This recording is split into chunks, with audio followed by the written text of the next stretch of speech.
Lo inexplicable. Toda materia posee energía. Para algunos esta energía nos une a todos. Algunas personas afirman que pueden sentir esa energía, especialmente si fluye de un cuerpo desaparecido y muerto.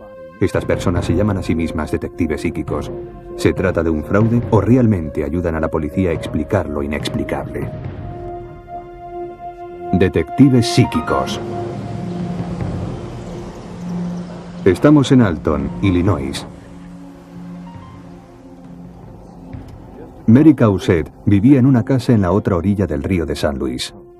El 25 de abril de 1983, cuando estaba a punto de cenar, vio a través de la ventana a su novio, Stanley Holiday, montado en su coche. Yo fui la última persona con la que habló. Estaba en la cocina. Iba a prepararme algo cuando me dijo, ahora mismo vuelvo. Mary salió de la casa, se montó en el coche de su novio y los dos se marcharon. Me empecé a preocupar la mañana siguiente cuando vi que no había vuelto. Ella era la típica persona que si va a salir llama a casa para ver cómo están los niños. Mary había desaparecido. Una semana más tarde, Holiday apareció en Nueva Jersey solo. Le habían arrestado por intentar robar en una gasolinera. Cuando estaba detenido, los oficiales de policía pudieron oír cómo le confesaba por teléfono a su hermana que había matado a Mary. Holiday dijo que pensaba que ella le era infiel. Discutieron y la echó del coche cerca de Peoria. Después la persiguió y la apuñaló 10 veces con un destornillador y dejó el cuerpo entre los arbustos. Holiday se negó a colaborar para recuperar el cuerpo. En octubre, las autoridades se pusieron en contacto con Robert Dubois para saber si alguien había encontrado algún cuerpo sin identificar cerca de Peoria. Pero nadie había visto nada. Como no disponía de los suficientes hombres para registrar a fondo la zona, el detective llamó a su amiga Greta Alexander, una conocida vidente que vivía cerca de allí. Alexander ofreció su ayuda desinteresada a la policía. Los detectives le preguntaron si había en el condado algún cuerpo abandonado. Ella contestó que sí, que había uno, e inmediatamente les dio algunas pistas psíquicas. La letra S iba a tener un papel muy importante. Podía escuchar ladrar a un perro, y después vi a un hombre con una herida en la mano. Y podía oír algo así como, daos prisa, venid a recogerme, estoy aquí. Intentaba ponerme la peluca de Mary y me sentía como si estuviera dividida y no pudiera unir las partes de mi cuerpo. Alexander también nos dijo que buscásemos agua y un puente. Ella nos dijo dónde estaba el cadáver. Nos dijo la ropa que llevaba. Nos dio 20 o 21 detalles concretos no solo del cuerpo y de su posición, sino también sobre dónde podíamos encontrarla. Dubois quiso seguir adelante y comprobar estas pistas. Reunió una partida de búsqueda para peinar una zona de más de 6 kilómetros entre la autopista 121 y el río Mackinac. Encontraron un esqueleto de animal, pero ningún cuerpo humano. La psíquica insistió en que debían volver. Alexander estaba tan alterada que se unió a los detectives en la siguiente partida, algo que no suele hacer. Pero tampoco esta vez encontraron a la víctima. Sin embargo, estaba segura de que estaban buscando en el sitio correcto. En Alton, a Keith Jensen, el ayudante del fiscal, se le acababa el tiempo para poder acusar al sospechoso de asesinato. Si no encontraban el cuerpo, tendría que retirar los cargos. Por su propia cuenta, desesperado, también se puso en contacto con Alexander. Siempre que podemos empleamos los métodos tradicionales, pero cuando te enfrentas con un crimen así, a veces tienes que emplear recursos extraordinarios. Solo queríamos encontrar el cuerpo. El día de Halloween de 1983, Jensen se reunió por vez primera con la psíquica en su casa. Ella le pidió que llevara las huellas dactilares del sospechoso porque era una especialista en leerlas. Enseguida empiezas a ver cosas y te sientes como si estuvieras allí. Es como un viaje astral en el que vas muy deprisa. Pregunté si había alguna posibilidad de recuperar el cuerpo. Dijo que sí, pero también dijo que o lo encontrábamos ahora o no lo encontraríamos nunca. Entonces le pregunté quién encontraría el cuerpo. Me contestó que sería alguien con una herida en la mano. 12 días después, el fiscal volvió a la zona cerca del río Mackinac con la policía y una partida de búsqueda en un último intento de encontrar el cuerpo. Estaban a punto de darse por vencidos cuando de repente un agente les llamó desde un terraplén. Habían descubierto un cuerpo en estado de descomposición con la cabeza separada del cuerpo y una peluca al lado. Por fin, 7 meses después, el cuerpo de Mary había aparecido. Jensen, recordando la predicción de la psíquica, llamó a la gente que había encontrado el cuerpo. Le dijo que le enseñase la mano. Me enseñó la mano diciendo, se refiere a esto. Se había hecho una herida con un taladro. Fue algo sobrecogedor. El comprobar que ella nos había descrito con exactitud y antelación a la persona que iba a encontrar el cuerpo. Las otras predicciones de Alexander también resultaron ser acertadas. En cuanto a la letra S, el hombre que descubrió el cuerpo se llamaba Stephen. Y lo del agua cerca, había un río justo al lado. Y en cuanto a la cabeza, fue por efecto de la descomposición del cadáver.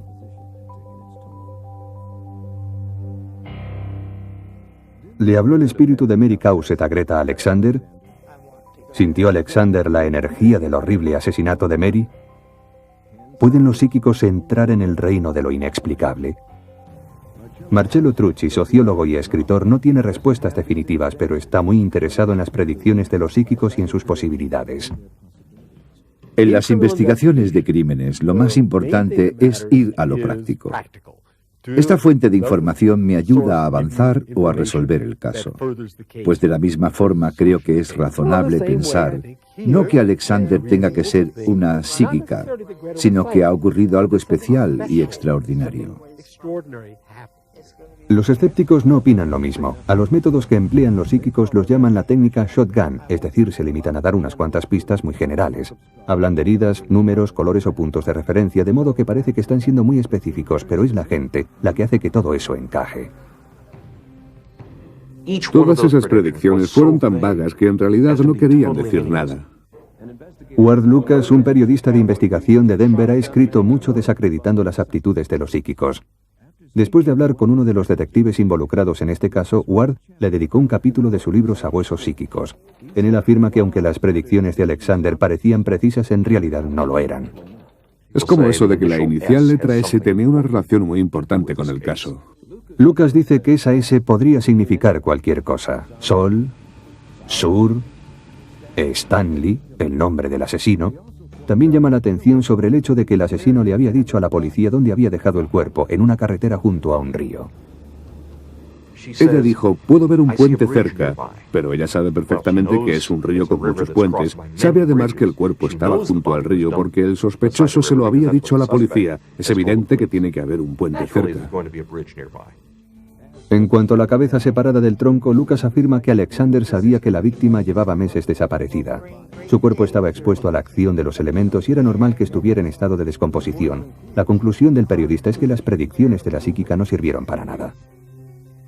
¿Ayudó a la policía a encontrar el cuerpo? No. Ella no influyó para que buscásemos en un lugar determinado. Buscaron en un sitio en el que iban a buscar de todas formas, así que fueron ellos los que más tarde completaron las predicciones para que todo encajase. Pero no fue Greta Alexander la que guió a la policía hasta aquel lugar. El hecho es que si no hubiese sido por sus predicciones, no hubieran vuelto. Las coincidencias son sorprendentes. Un buen psíquico sugiere varias cosas y si por casualidad alguna ayuda a avanzar en el caso, todo el mundo se va a quedar asombrado. En este caso, esa coincidencia puede ser la seguridad que tenía la vidente de que sería un hombre con una herida en la mano el que encontrase el cuerpo. Los escépticos lo llaman pura suerte. Los que creen lo consideran una prueba de que existe una clase misteriosa de conocimiento. La decisión depende de si cree usted o no en lo inexplicable. ¿Cómo consiguen los detectives psíquicos la información? Algunos dicen que existe una energía esencial e inexplicable que tenemos todos y que se transmite a través de los efectos personales. Los detectives psíquicos tocan los objetos que ha utilizado una persona desaparecida y afirman que pueden sentir su energía esencial. Esto puede ser lo que ocurrió en Williamston, Florida. En la mañana del 24 de marzo de 1994, Norman Lewis, de 76 años de edad, le dijo a su novia que iba a salir y que la vería más tarde. Lewis se marchó de su casa en Williamston, pero no volvió nunca. Se lo dejó todo. Su cartera, su DNI, las tarjetas, sus medicinas. Padecía glaucoma y se dejó su medicina para los ojos. Desapareció con su vehículo, una vieja furgoneta roja y blanca. A pesar de las investigaciones de la policía, pasaron 16 meses sin que consiguieran una sola pista. Era un caso muy difícil y estaban trabajando mucho en él. Quiero decir que no tengo palabras para agradecer su dedicación cuando había pasado tanto tiempo. El detective Brian Hewitt se sentía tan frustrado que decidió hacer algo que nunca antes había hecho. Llamó a Noreen Renier, una psíquica de Florida. En pocas palabras, nos encontrábamos en un callejón sin salida. Se nos habían acabado las pistas, así que llamé a Noreen. Tenía mucha fe en sus aptitudes. El caso es que durante un año y unos pocos meses lo habíamos intentado todo y no habíamos conseguido nada, absolutamente nada. Así que pensamos, bueno, intentemos esto. Pasó un mes hasta que Noreen pudo hacer un hueco en su agenda para recibir a Brian. Me pidió que llevase cualquier efecto personal que la persona hubiera llevado puesto o usado, un cepillo, unos zapatos, ese tipo de cosas. Yo disponía de un par de zapatos y de la cartera que se había dejado. Los psíquicos como Renier afirman que pueden sintonizar con alguien a través de las vibraciones que captan en sus efectos personales. Es una técnica llamada psicometría. El detective dice que aún no le había contado nada sobre la desaparición de Norman Lewis cuando la vidente entró en trance. Tengo la sensación de estar en el aire. Estoy en una vieja furgoneta. Caigo cuesta abajo. Renier dejó que el policía grabase las sesiones. El detective escuchaba estas cintas a menudo, buscando pistas.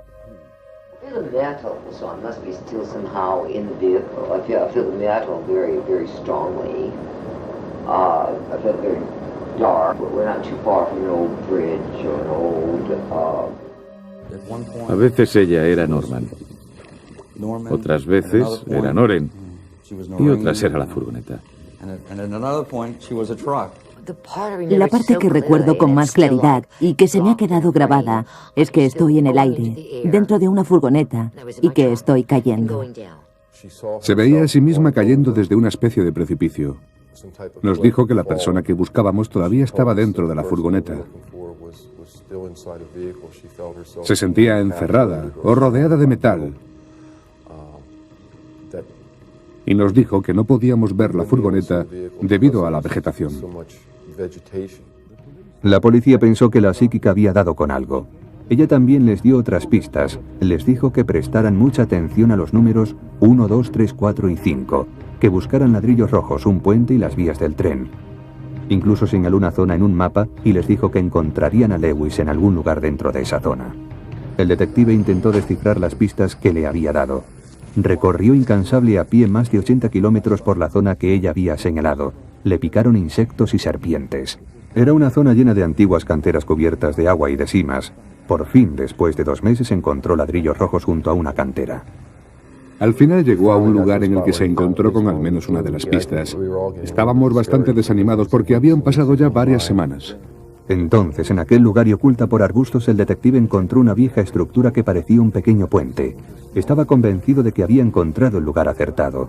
Pidió a algunos buceadores locales que buscasen en la cantera, pero el agua era tan profunda y había tantas plantas que no pudieron ver nada. El detective, sin revelar que todo se basaba en pistas psíquicas, pidió ayuda a la Marina. Un equipo especial acudió con sofisticados detectores de metal.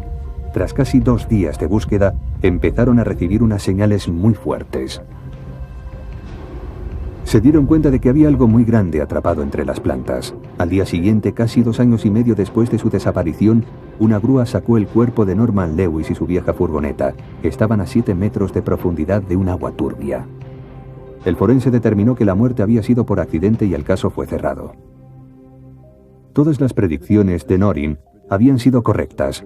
Los ladrillos, el acantilado, el pequeño puente, el agua y un cuerpo encerrado entre el metal. Y además otra aparente coincidencia. El detective Hewitt encontró vías de tren abandonadas cerca de la cantera. Sorprendente, ¿verdad? ¿Puede Renier percibir una energía que la ciencia no detecta? Su poder como psíquica le hace estar conectada con una dimensión desconocida de conocimiento. El profesor Gary Posner, fundador del grupo Escépticos de Tampa Bay TBS, lo pone en duda. Si la policía viniera a verme creyendo que soy un psíquico y yo quisiera engañarles haciéndoles creer que lo soy, y si dispusiera de un día, o como en este caso un mes, para prepararme, podría haber dado las mismas pistas que dio Noreen, porque cualquiera podía obtener la misma información. Gary Posner se refiere a los artículos de periódico en los que se hablaba de la desaparición de Norman y de su furgoneta y que también describían la zona de Williamston. Posner asegura además que un detective de verdad conseguiría un mapa de la región en el que vería que había vías de tren en toda la zona y que estaba llena de simas y de canteras cubiertas de agua. Posner afirma también que conociendo los hábitos y la edad de Lewis se podría deducir fácilmente su paradero. ¿Dónde pueden estar un hombre y su furgoneta que han desaparecido hace 2 años si no es sumergidos bajo agua turbia? Para los escépticos, la posibilidad de analizar un caso a posteriori siempre ayuda a hacer predicciones acertadas. La policía no espera que los psíquicos acierten en un 100%, pero es la policía la que a veces hace que la credibilidad de estos aumente, haciendo que las pistas encajen con los hechos. Para ser sincero, le diré que al final intentábamos hacer que todas las cosas encajaran. Por ejemplo, creemos que los números 4 y 5 corresponden a la carretera estatal número 45, y el 2 y el 1 corresponden a la distancia exacta que hay desde su casa hasta donde fue encontrado su cuerpo. Supongo que somos culpables de intentar hacer que todo aquello encajase perfectamente. Estos supuestos aciertos de los psíquicos se basan solo en una gran capacidad deductiva y en la posibilidad de analizar los casos a posteriori, ¿o se trata de una habilidad especial que todos tenemos? Las madres lo tienen. Se llamaba intuición femenina, aunque ahora lo llaman simplemente intuición. Los policías también lo tienen y lo utilizan. Lo llaman presentimientos, corazonadas. En definitiva, a donde quiero llegar es que todos lo tenemos. Tan solo le damos diferentes nombres, eso es todo. Todavía no sé bien lo que pensar. Solo sé que en este caso en concreto funcionó, y no me avergüenza admitirlo. Lo único que puedo decir es que sin las pistas que nos dio la psíquica Norman, todavía estaría 7 metros bajo el agua. Puede ser muy divertido ir a ver a un psíquico o a un astrólogo, sobre todo si no es demasiado caro. Puede ser un buen pasatiempo, y no veo nada malo en ello, mientras quede bien claro que por lo que sabemos no tienen ninguna base científica. Es tan solo un pasatiempo. A la gente que cree en los detectives psíquicos, estas bases científicas no les importan. Para ellos lo importante es la atracción de lo inexplicable.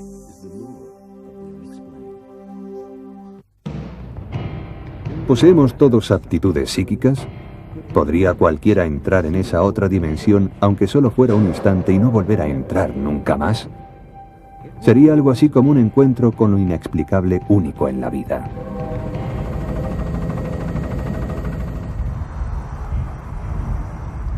En Los Ángeles, en 1980, la corporación Lockheed desarrolla en alto secreto un equipo aeronáutico para el ejército. Etta Smith, dependiente de material naval, estaba trabajando cuando escuchó por la radio que Melanie Uribe, una enfermera de su barrio, había desaparecido mientras iba al trabajo. En cuanto dijeron que iban a hacer una búsqueda casa por casa, fue como si viera dónde estaba. De repente una voz en mi mente me dijo, no está en una casa. Era como si alguien me hablara, pero no había nadie. Estaba yo sola. La visión de Etta fue tan intensa que se asustó. Después del trabajo fue a la comisaría, aunque antes de decidirse a entrar dio unas cuantas vueltas. Estaba nerviosa y temía que no se la tomasen en serio. El detective Lee Ryan logró convencerla para que le contara su visión. Ella le contó que alguien había secuestrado a la enfermera y la había arrojado a un precipicio.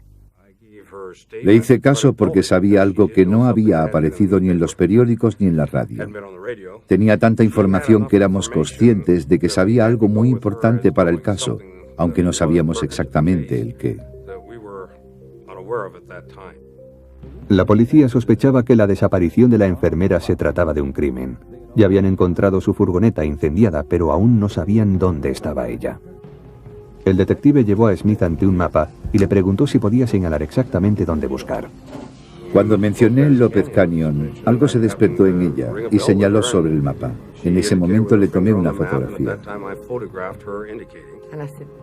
Y yo le dije, ahí es, está allí. Hay una curva y un camino de tierra que lleva hasta ella. Y también hay una colina detrás. Y todo esto lo veía con mucha claridad. No veía el cuerpo, pero podía ver algo blanco entre los arbustos. Smith le dejó su número de teléfono al detective y él le prometió que comprobaría su historia. Le aconsejó que se fuese a casa, pero Smith seguía angustiada por la visión, así que recogió a sus hijos y se dirigió hacia Lopez Canyon. Creo que me sentí obligada a ir por 2 razones.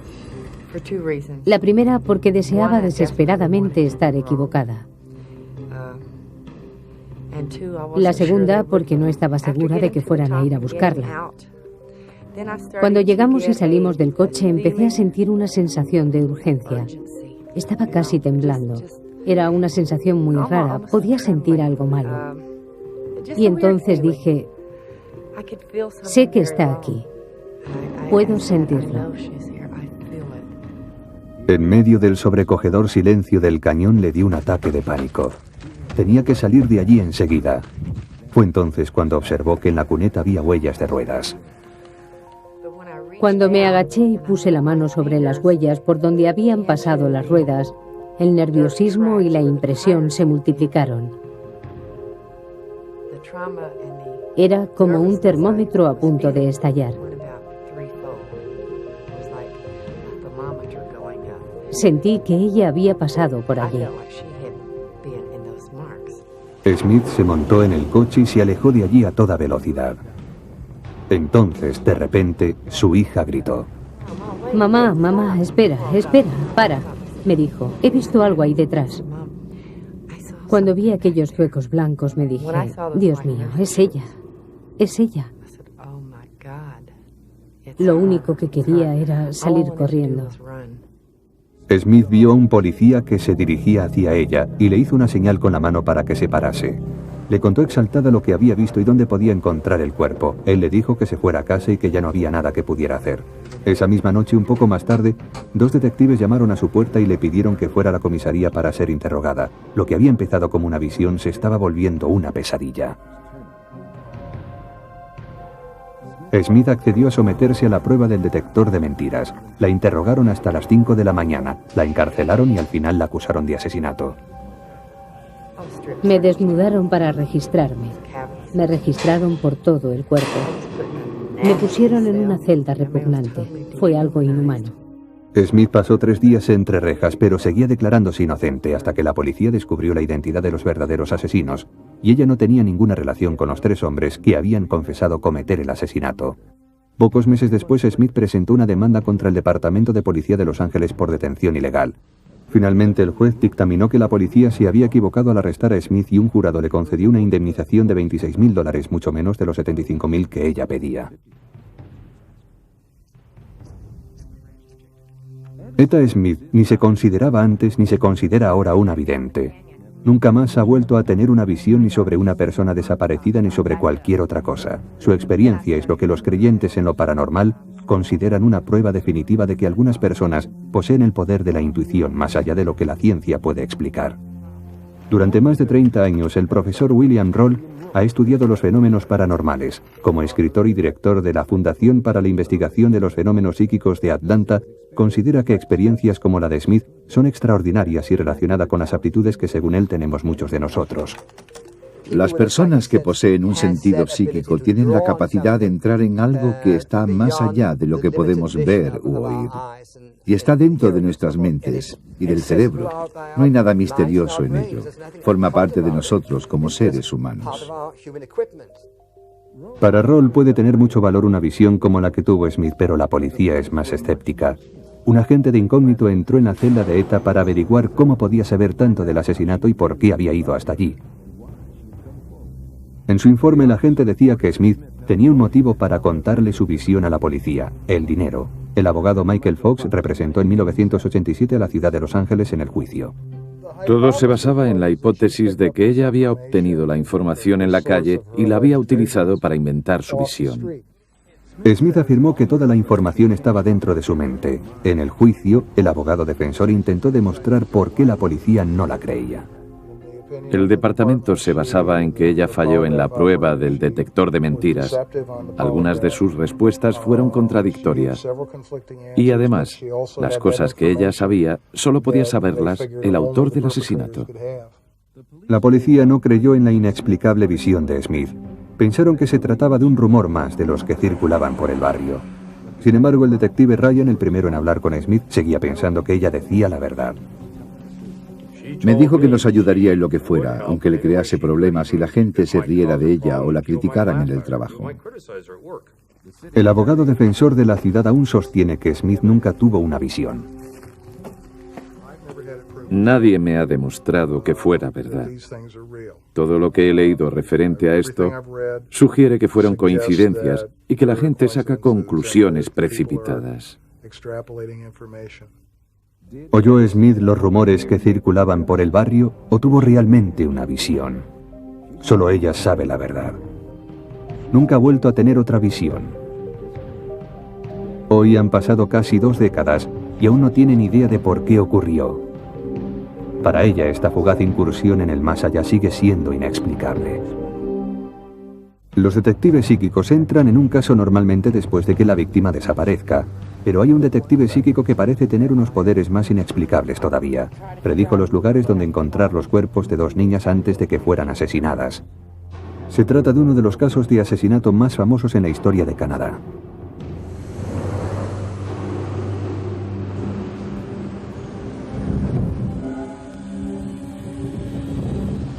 El sargento Larry Maracle de la policía de St. Catherine en Ontario se encontraba en un punto muerto. Durante 2 años sus compañeros y él habían intentado encontrar el cuerpo de una niña desaparecida.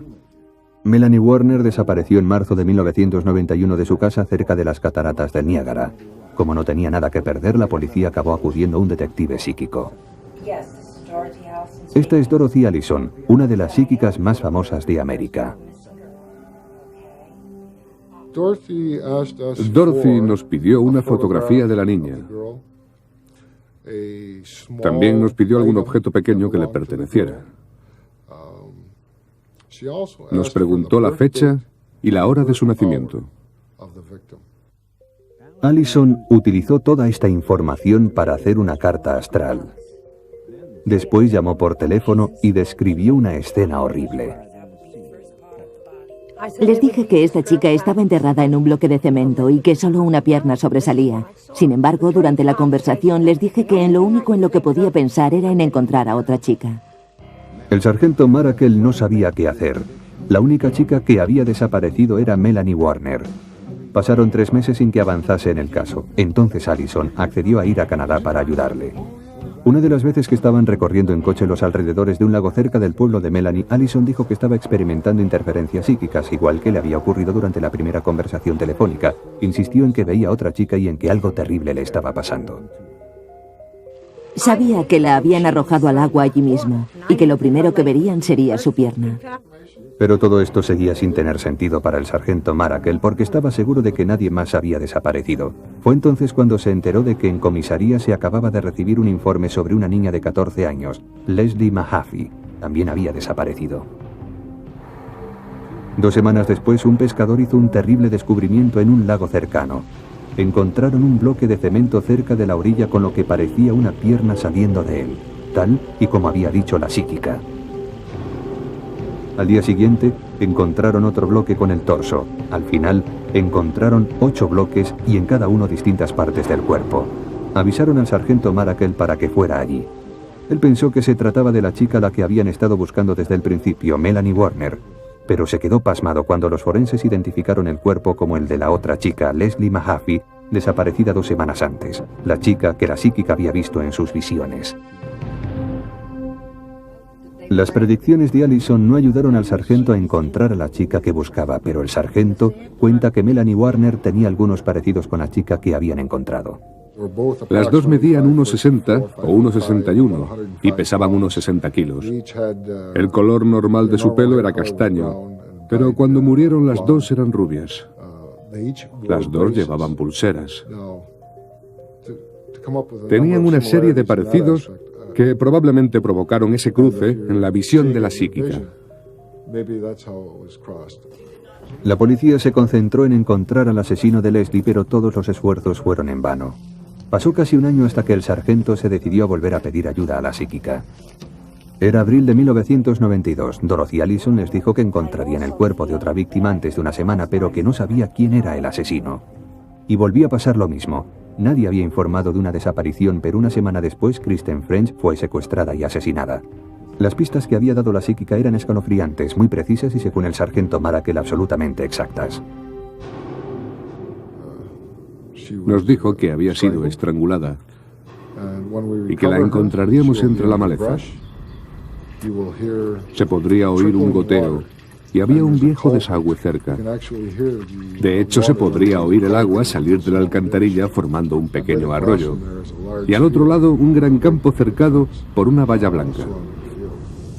La policía no tenía pistas y en el fondo los psíquicos no les ayudaban a solucionar el caso. Tuvieron que pasar algunos meses y otro asesinato antes de que Karla Homolka se decidiera a confesar que ella y su marido, Paul Bernardo, eran los asesinos que estaban buscando. Se había resuelto uno de los casos de asesinato más crueles en la historia de Canadá. ¿Pueden ver los psíquicos el futuro? En este caso nadie puede acusar a Allison de conseguir información de los medios de comunicación, ya que ella tuvo las visiones antes de que el cuerpo de Leslie Mahaffey desapareciera o de que se descubriera el de Kristen French. ¿Cómo lo hizo? Incluso los investigadores de los fenómenos paranormales admiten que este tipo de percepción extrasensorial llamada precognición es inexplicable. ¿Cómo podemos saber algo que no ha pasado todavía? La respuesta es que no hay ninguna explicación. Y lo único que podemos hacer es aceptar la postura de algunos eminentes físicos que aseguran que no es algo imposible en el campo de la física cuántica.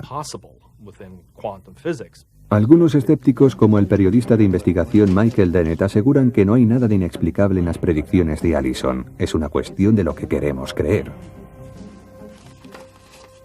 Lo que intentamos hacer como seres humanos es buscar coherencia a lo que no tiene sentido o a las cosas que no tienen relación entre sí.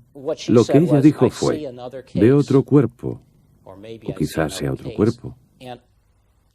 Y a partir de entonces, tan solo tuvo que esperar que sucediera un caso que coincidiese con su predicción. Allison dice haber trabajado en más de 5.000 casos en su carrera, pero no existe un número oficial de los casos que ha resuelto. No puede explicar sus visiones y tampoco se siente obligada a hacerlo. Yo no voy por ahí intentando hacer que la gente me crea. Yo les doy lo que tengo y les dejo que hagan con ello lo que quieran. Y si eso es algo malo, pues que no me hagan caso y me dejen en paz. ¿Qué más puedo decirles? Señale al asesino, encuentre el arma del crimen. Para los escépticos, este es el lado práctico del que carecen las predicciones de los psíquicos. En Canadá, ella no ayudó a resolver el crimen. No ayudó a coger al criminal. De hecho, ni siquiera evitó el crimen, suponiendo que realmente lo viera antes de que sucediera. Es lo que pasa con Melanie Warner, la chica del primer caso que sigue desaparecida. El padrastro de Melanie acabó confesando que él la había matado y describió a la policía el lugar donde estaba el cuerpo. Pero la policía no pudo encontrarlo. La psíquica dio algunas pistas, pero no ha ayudado a resolver este misterio. ¿Fue lo de Allison una suposición afortunada o de verdad puede ver el futuro? La respuesta es fácil para los que creen en lo inexplicable. Los detectives psíquicos tienen sus seguidores entre algunos organismos policiales, pero también tienen todo un ejército de detractores. Existe otro punto de vista en lo referente a los detectives psíquicos y sus llamados inexplicables poderes. Para conocerlo tenemos que ir a un pequeño pueblo de Arkansas, un lugar donde se supone que nunca pasa nada malo. Esta es Morgan Nick, una niña de 6 años que juega en la cocina. Feliz, segura, a salvo, sus juguetes están recogidos en su habitación. Su madre los mantiene así, mientras reza para que Morgan vuelva. La noche del 9 de junio de 1995, Morgan y su madre estaban jugando en este pequeño campo de béisbol en Alma, Arkansas. Cuando el partido estaba terminando, su madre vio a su hija mayor cogiendo luciérnagas y jugando sobre un montón de tierra. Se dio la vuelta y unos pocos minutos después, Morgan había desaparecido. Estaba segura de que no se había ido ella sola, era muy pequeña y estábamos lejos de casa. Por eso, mi primer temor fue el miedo que tienen todos los padres, que alguien se la había llevado, que algo había pasado. Y actuamos inmediatamente. El pequeño pueblo se puso en acción. Los voluntarios ayudaron a la policía organizando grupos de búsqueda. Repartieron fotos de Morgan y un retrato robot del sospechoso. Pidieron ayuda a la Policía Estatal de Arkansas, al Cuerpo de Policía de Carretera y al FBI. Entre junio y septiembre de 1995, 65 agentes se dedicaron exclusivamente al caso. Siguieron miles de pistas, recorrieron cientos de kilómetros buscándola, persiguieron a sospechosos por todo el país, pero no encontraron ni rastro de Morgan Nick. Las llamadas de los psíquicos describiendo sus visiones sobre la pequeña lo único que hacían era aumentar el dolor. Hasta entonces el 99% de las llamadas no nos habían servido para nada. Lo único que hacían era estorbarnos, hacernos perder tiempo y dinero y ocupar a más y más hombres. Para la policía, las visiones de los llamados psíquicos eran desesperadamente ambiguas. Pero a pesar de todo seguían las pistas y de hecho también seguían a los psíquicos. Sospechaban que alguno podría estar ocultando algo. Podría ser que el propio secuestrador intentara mandarnos un mensaje oculto. Si le seguíamos, nos asegurábamos de eliminar esa posibilidad. La madre de Morgan estaba asustada por las visiones de los detectives psíquicos. Para ella lo único que hacían era aumentar y prolongar su angustia. Cada vez que un psíquico se metía por medio, solo conseguía crear confusión. Llamaban diciendo que sabían dónde estaba el cuerpo y que la cabeza estaba en un lugar diferente del cuerpo, o que Morgan estaba en un cuarto oscuro y frío, donde la torturaban cruelmente. Todo esto lo único que hacía era atormentarnos. No aportaba ningún dato útil para resolver el caso. No solucionaba nada. Hacía que los investigadores siguieran pistas que no tenían nada que ver con el caso. Hasta entonces la policía había recibido más de 300 llamadas de los detectives psíquicos, pero Morgan seguía sin aparecer.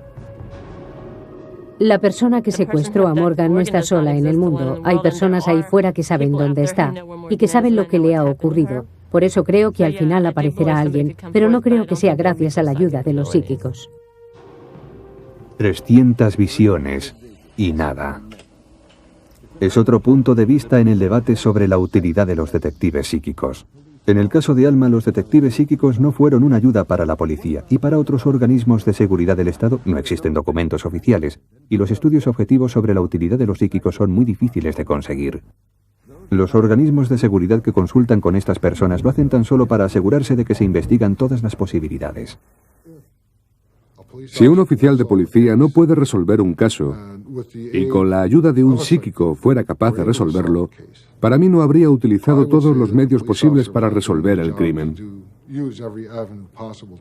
Tenemos que trabajar con pruebas sólidas.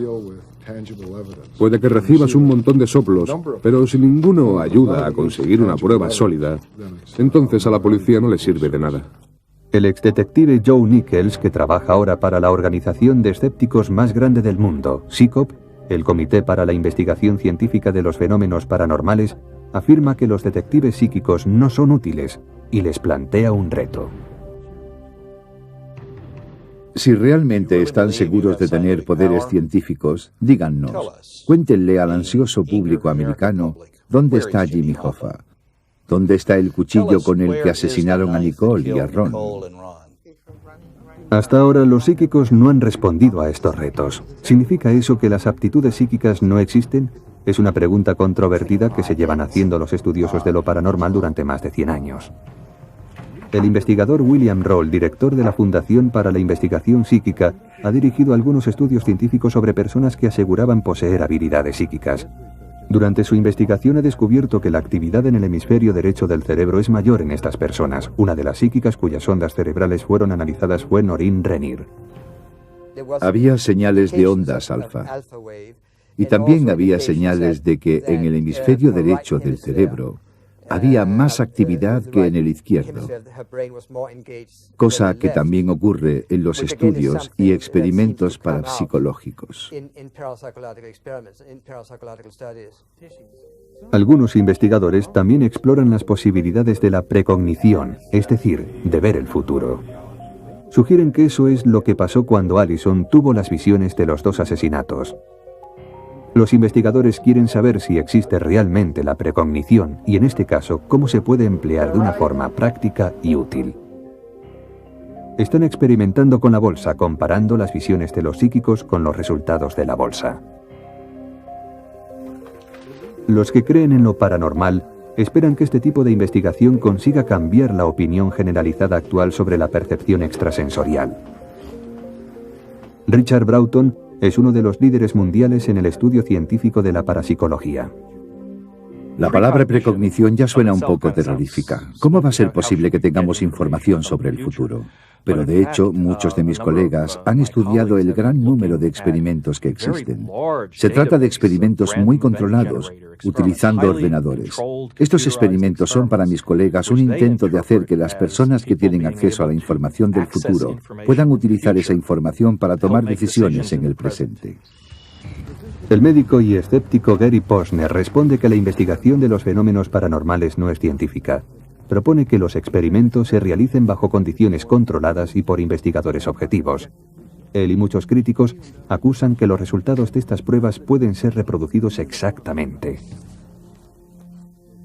No hay ningún argumento convincente que pueda hacer que un pensador racional y científico acepte que ha ocurrido un fenómeno paranormal o que existe el poder psíquico.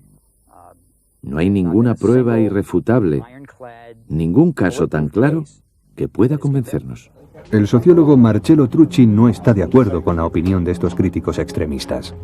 Creo que se equivocan. La verdad es que se hacen controles rigurosos. Los problemas de reproducir exactamente o de la viabilidad son temas muy complejos. Existen muchos aspectos de la mente humana que no alcanzamos a comprender o a apreciar.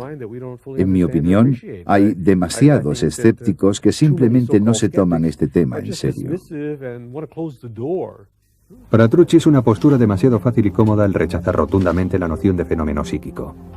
Sea lo que está pasando es un enigma, y creo que en gran medida resulta imposible explicarlos como hechos normales. No es para tanto, responden los escépticos. De hecho, están tan seguros de sus ideas que las organizaciones de escépticos de todo el mundo ofrecen recompensas a cualquier psíquico que pueda demostrar sus aptitudes.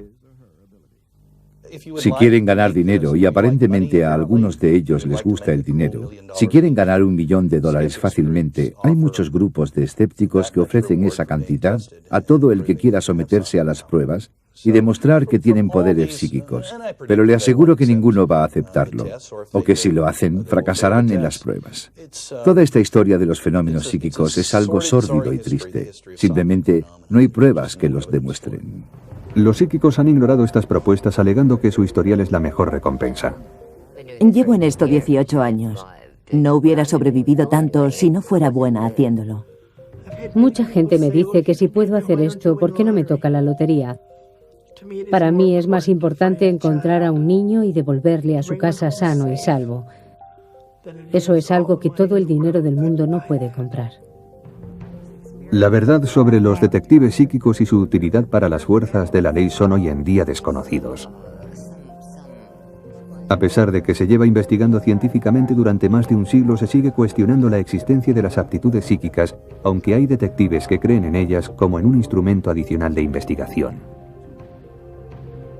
Sin embargo, en algún momento, de una forma espectacular, un psíquico hará una predicción tan precisa que cuando se cumpla, resultará imposible hablar de una coincidencia, asombrará a la opinión pública y nos dejará reflexionando en las posibilidades de lo inexplicable.